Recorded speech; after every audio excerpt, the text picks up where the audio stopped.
Hi there. I have a challenge for you. I recently wrote a book called Schooled, The Story of an Education, where I talk about being a student, my favorite teachers, my best lessons, what I've learned from my failures, how I use technology and other strategies to enhance learning, and a bunch of other things. It was so great to have the opportunity to document what I've learned over the years.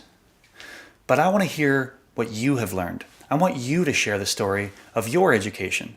For example, what is something that really works for you in the classroom? Who are your education heroes? What is an inspirational moment you've had while teaching or learning? We all have so many great stories that need to be shared, so think of your best one. Once you have it and have made it concise, these stories should be able to be told in 2 minutes or less. Grab your cell phone or a video camera and set it up anywhere. In a classroom, in a car, in your living room, like what I'm doing.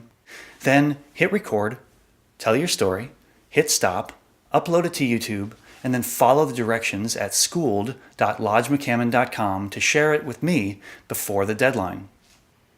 After the submission period ends, a panel of my colleagues will select 3 storytellers who shared exceptional videos.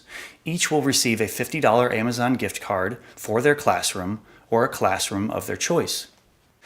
This is the story of my education. I can't wait to hear yours.